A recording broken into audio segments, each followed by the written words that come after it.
সরকারি ছুটির দিন শুক্রবারে এসে কারফিউ শিথিলের সময় বাড়ানো হয়েছে ৯ ঘন্টা, অর্থাৎ সকাল ৮টা থেকে বিকেল ৫টা পর্যন্ত কারফিউ শিথিল রয়েছে। এবং আমরা দেখছি যে রাজধানীতে আজকে গণপরিবহন চলছে এবং অন্যান্য যানবাহন যেগুলো রয়েছে সেগুলোও চলছে, তবে কিছুটা ঢিলে ঢালাভাবেই চলছে।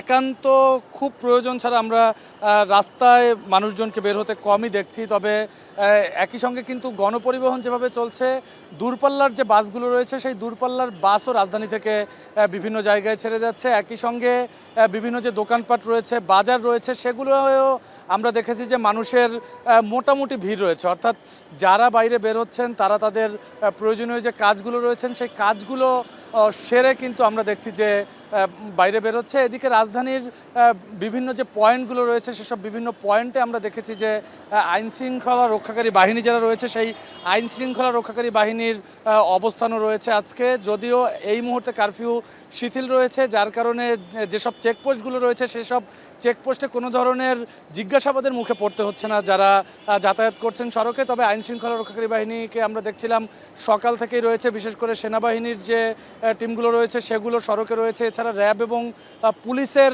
দলগুলোকে আমরা দেখেছি যে তারাও সড়কের বিভিন্ন জায়গায় রয়েছে। যারা সড়কে চলাচল করছেন তারা বলছেন যে আজকে যেহেতু কারফিউর সময় আরও 2 ঘন্টা বাড়িয়ে দেওয়া হয়েছে, অর্থাৎ সরকারি ছুটির দিনগুলোতে, সরকারি কর্মদিবসের দিনগুলোতে আমরা দেখছিলাম যে কারফিউ শিথিলের সময় 7 ঘন্টার মতো ছিল, এবং সেটি কিন্তু আমরা দেখছি যে আজকে এবং কালকে অর্থাৎ শুক্রবার এবং শনিবার সেটিকে 2 ঘন্টা বাড়ানো হয়েছে, অর্থাৎ 9 ঘন্টা করা হয়েছে, যেন মানুষজন তাদের যে জরুরি কাজগুলো রয়েছে সেসব জরুরি কাজগুলো করতে পারে এবং যে যেখানে অফিস বা কর্মস্থলে যেখানে যেতে চান সেগুলোও যেন তারা নির্বিঘ্নে যেতে পারে। এই ছিল রাজধানীর গুলিস্তান থেকে আমার কাছে সব শেষ।